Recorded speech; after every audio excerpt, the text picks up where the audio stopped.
And now we come to the last year-end list for the beginning of my channel relaunch. My top 25 favorite albums of 2013.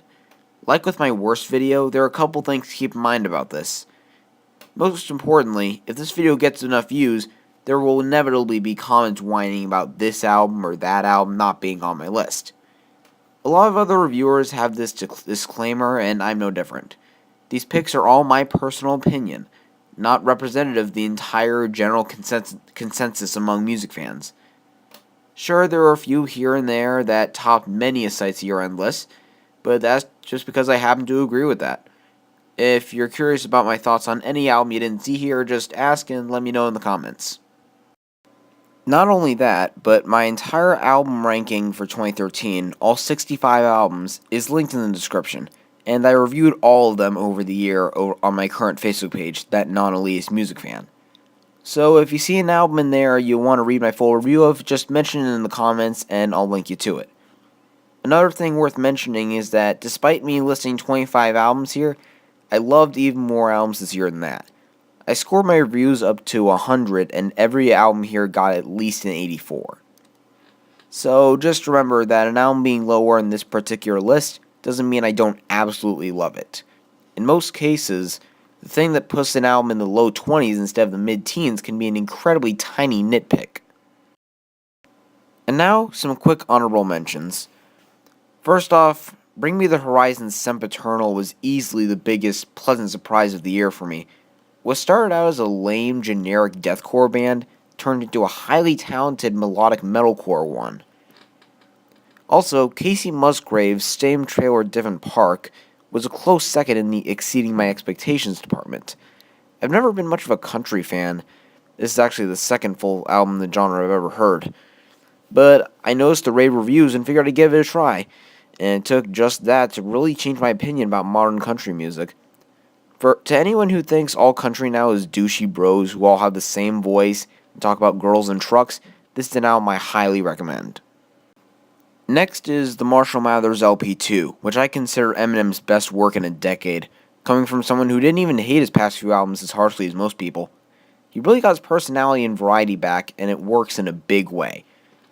And finally, Sleigh Bell's Bitter Rivals, which I consider their best album to date, combining both Treats and Reign of Terror's best traits into one great half-hour package. This is notable as being number 26 in my ranking, and it killed me to take it off the top 25. So, with that out of the way, here we go with the list. Number 25 is Hokey Fright by The Uncluded.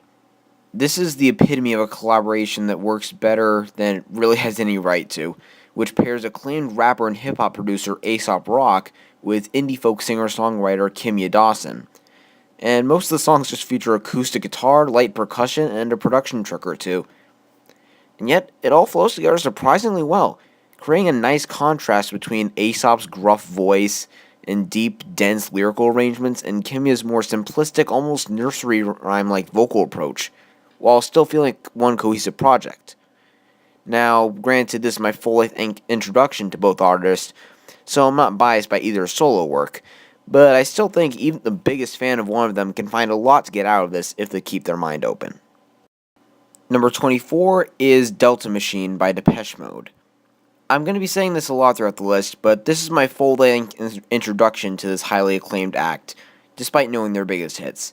Specifically with Depeche Mode, while I didn't find much I didn't expect stylistically, with the dark, brooding lyrics, the instrumentation that's engaging all the way through, combining the synths and the guitars, and the consistently catchy melodies to drive the melancholy, the songs are still all great, and they really make their style work for them. I really hope to give their past work a listen to sometime, especially Violator. Number 23 is True North by Bad Religion. This is actually the first 2013 album I listened to and reviewed, and I still love it just as much as on first listen. Throughout the year, basically any time I heard anti-religious themes in various other albums, I compared it to this one to see if they were doing it right. Basically, coming from a Christian, Bad Religion has this subject matter down to a science, staying passionate and sincere yet respectful of the other side, and even making some genuinely good points. Sure, it's preachy, but what's the problem if it's a great sermon? Not only that, but somehow after 30 plus years, Bad Religion can still deliver some of the best riffs and harmonies in punk rock. Number 22 is Daft Punk's Random Access Memories. Yep, like I said, there are a few obvious picks on this list. What can I say about this album that hasn't been said by countless people already? It's one of the biggest albums of the year, gave the Robots their first huge smash hit, and the way the album bounces around from genre to genre with guest vocalist after guest vocalist is nothing short of phenomenal. I felt like there were one or two less memorable spots which it just barely keeps it out of the top 10, but it's still undeniable how impressive everything about Ram is. Now going from a veteran electronic music act escaping that genre to a debut by a new electronic music producer, Robert DeLong's Just Movement is number 21. He brings a very interesting angle to the genre. He incorporates diverse production styles, a wide range of instruments and structures, but what really makes him stand out is his accessible, almost indie rock-like writing sensibility, coupled with well-written, personal, and introspective lyrics. Those traits in particular are what really grab someone like me, who's not too well versed in electronic music. I think anyone who loved the recent Postal Service reunion, but are sad that a new album didn't come out of it, can think of Just Movement as a more serviceable substitute. Number 20 is Afraid of Heights by Waves. Before this album, my general thoughts on this indie rock solo project turned band ranged from to pretty good. But from the second I heard the lead single Demon to Lean On, I knew this album would really shoot my opinion on them through the roof. Instead of the extremely lo-fi production from the earlier stuff that, in my opinion, just got in the way of the decent songwriting, here they go full 90s, with clear influences coming from bands like Weezer, Pavement, Nirvana, and even early Green Day. And in my book, that's something you can never go wrong with. Also, the lyrics, while they can be a bit whiny at times, are another improved area, showing a lot of vulnerability and self-doubt with a very subtle, dry sense of humor. Check this out if you need your 90s alt-rock fix for 2013. Number 19 is AM by Arctic Monkeys.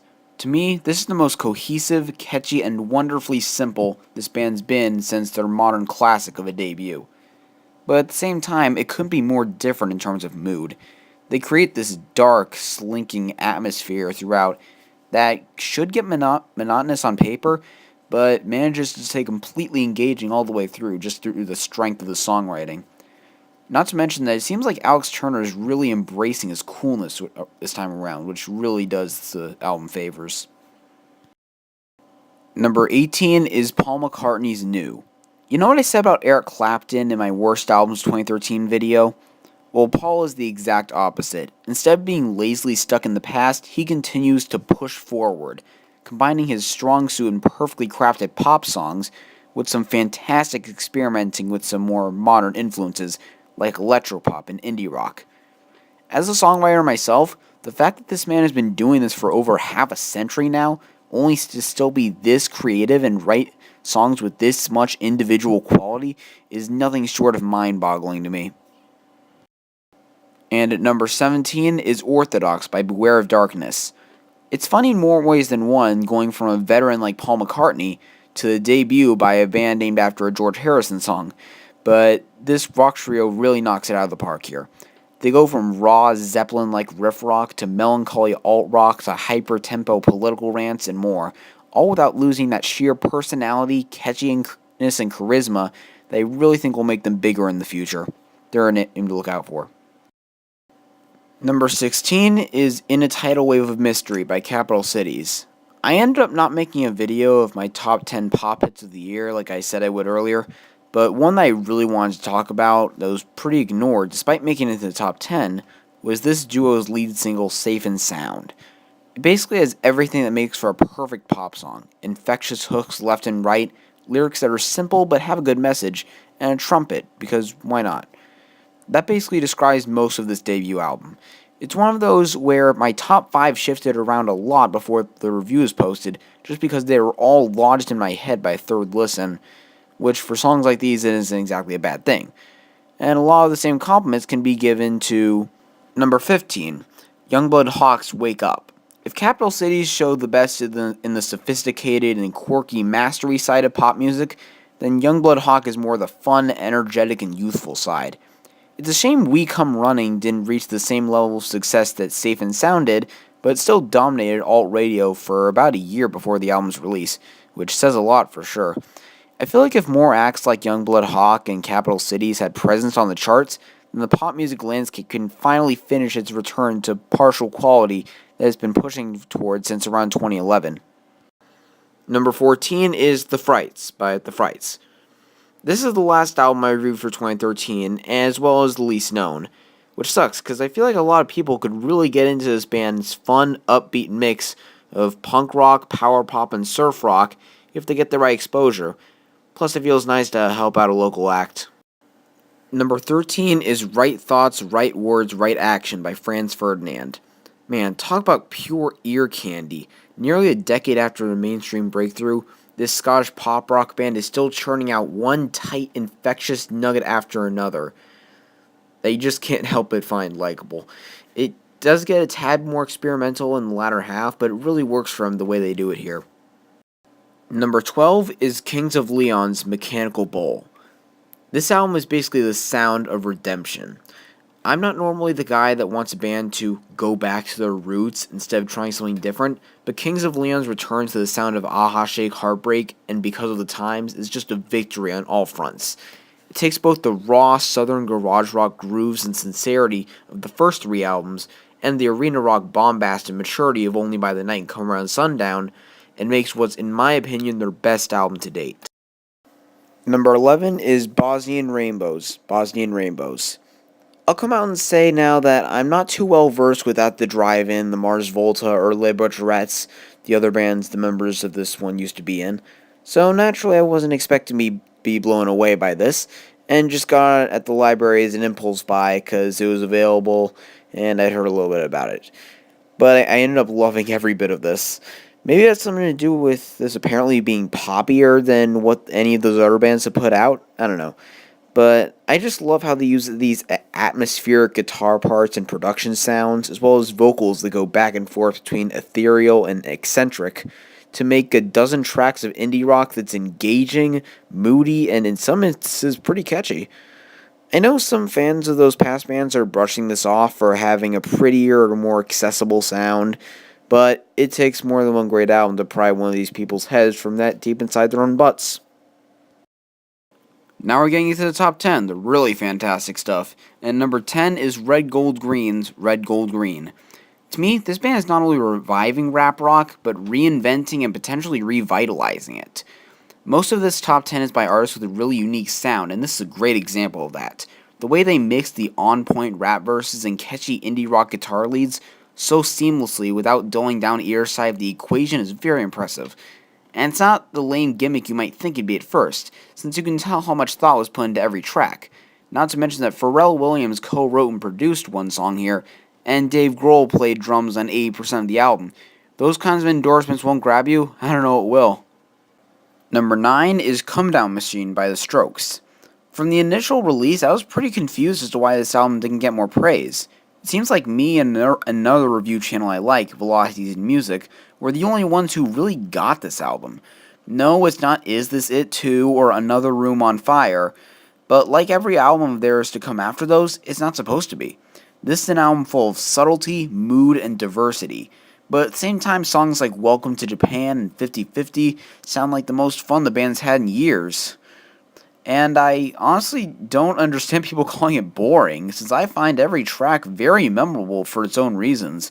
And it's, frankly, the first Strokes album where I didn't delete a single song from it on my iTunes. Oh well, hopefully it will be a grower for people. Number 8 is Sound City, Reel to Reel. Even more so than Come Down Machine, the fact that this album went as ignored as it was is just baffling to me. I mean, look at this lineup. Dave Grohl on every track, Stevie Nicks, Josh Homme, Trent Reznor, Corey Taylor, the rhythm section of Rage Against the Machine, most of Foo Fighters, and Paul freaking McCartney. That alone should have made some year-end lists by sheer name power. But aside from that, to me, these songs bring out the best in their lineups perfectly. Stevie Nicks' You Can't Fix It sounds like an overlooked deep cut from Rumours. Paul McCartney gives his most energized vocal performance in decades on Cut Me Some Slack, and Gabe's collab with Trent and Josh on Mantra is just phenomenal. plus the great documentary that went along with this helps. Number 7, You All Saw It Coming, Like Clockwork by Queens of the Stone Age.